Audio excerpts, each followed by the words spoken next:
அஸ்ஸலாமு அலைக்கும். இன்றைக்கி ஒரு சூப்பரான வாழைக்காய் சிப்ஸ் எப்படி செய்கிறது அப்படிங்கிறத நம்ம பார்க்க போகிறோம்.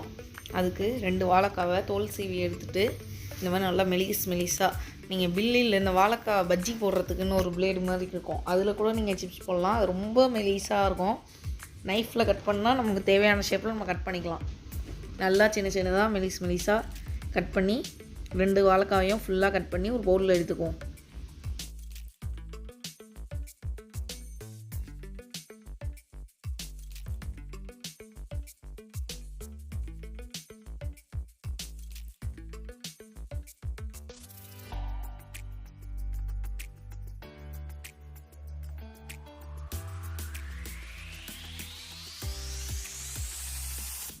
ஆல்மோஸ்ட் எல்லா வாழைக்காயும் சூப்பராக நம்ம சின்னதாக கட் பண்ணியாச்சு.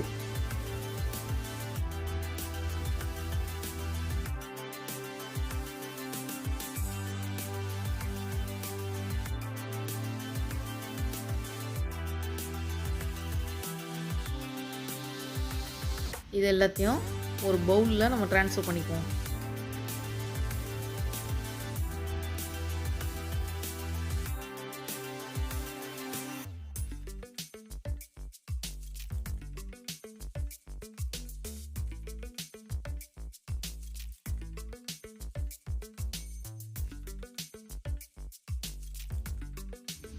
இன்றைக்கி சிம்பிள் ஸ்பைஸ் வச்சு எப்படி செய்கிறதுன்னு நான் சொல்லி காட்ட போகிறேன்.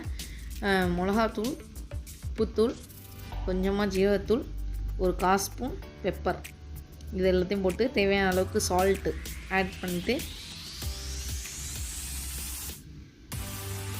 நல்லா கையால் மேரினேட் பண்ணிக்கணும். கொஞ்சம் நேரம் ஒரு 10 to 15 மினிட்ஸ் வச்சுட்டு நம்ம ஆயிலில் டீப் ஃப்ரை பண்ணி எடுத்துக்கலாம்.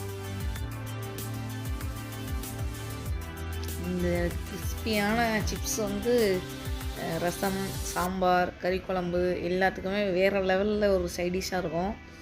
பொரியல்லாம் செஞ்சு போர் அடித்தவங்களுக்கு இந்த மாதிரி ஃப்ரை மாதிரி செஞ்சு சாப்பிட்டு டிஃப்ரெண்ட்டாக ட்ரை பண்ணலாம்.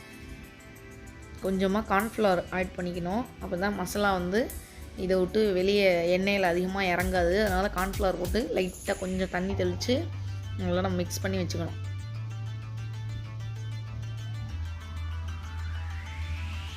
ஃபுல்லாக இப்போ நம்ம பண்ணி முடிச்சாச்சு.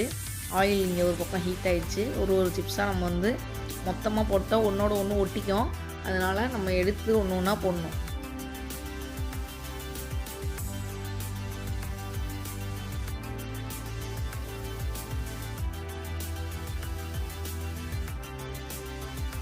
போட்டோன்னா கிண்டி விட்டுக்கிட்டே இருக்கக்கூடாது. மசாலா எல்லாம் அப்புறம் ஆயிலில் இறங்கிடும். நல்லா கொஞ்சம் நேரம் பக்கத்தில் நின்று எடுக்கிற ஸ்டேஜில் டக்குன்னு கரிஞ்சிரும். அதுதான் இதில் உள்ள ஒரு இதே. பக்கத்தில் நின்றுக்கிட்டே இருக்கணும். வெளியே எங்கேயாவது போனோன்னா டக்குன்னு கரிஞ்சிரும் உடனே. இந்த நம்ம மெலிசாக கட் பண்ணிக்கிறதுனால பக்கத்துலேயே சூப்பராக கோல்டன் ப்ரௌன் கலரில் இந்த மாதிரி எல்லாத்தையும் வறுத்து எடுத்துக்கணும். வறுத்து எடுத்துட்டு இதை உடனே ஒரு பாக்ஸில் போட்டு மூடி வைக்கக்கூடாது.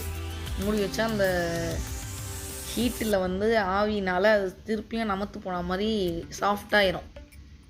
அதனால் நீங்கள் மூடிக்கக்கூடாது. இது கொஞ்சம் நேரம் அப்படியே ஓப்பன்லேயே கொஞ்சம் ஆறுன பிறகு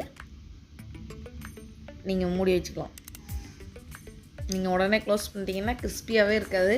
இதை மட்டும் நீங்கள் ஃபாலோ பண்ணிங்கன்னா உங்களுக்கு கிறிஸ்பியான சூப்பரான வாழைக்காய் சிப்ஸ் செம்மையாக ரெடி ஆயிரும். மீதி இருக்கிறதையும் இதே மாதிரி நம்ம ஆயிலில் ஆட் பண்ணிட்டு எல்லாத்தையும் ஃப்ரை பண்ணி எடுத்துட்டா நம்மளோட சூப்பரான கிறிஸ்பி வாழைக்காய் சிப்ஸ் ரெடி.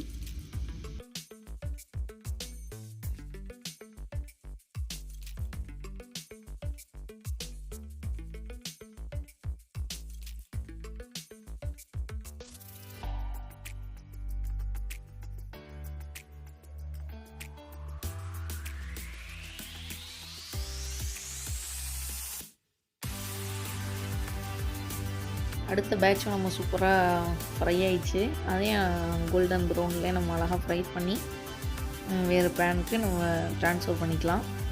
இந்த ரெசிபியை கண்டிப்பாக ட்ரை பண்ணி பாருங்கள். சைடிஷ் ரெசிபியாக இது ஒரு சூப்பராக இருக்கும். கிட்ஸ்லாம் ரொம்ப விரும்பி சாப்பிடுவாங்க. இந்த ரெசிபியை ட்ரை பண்ணி பார்த்துட்டு எப்படி இருந்துச்சுன்னு எனக்கு கமெண்ட் பண்ணுங்கள். வீடியோ பிடிச்சிருந்தால் லைக் பண்ணுங்கள், ஷேர் பண்ணுங்கள், மறக்காமல் நம்ம சேனலை சப்ஸ்கிரைப் பண்ணுங்கள். Bye bye. அஸ்ஸலாமு அலைக்கும்.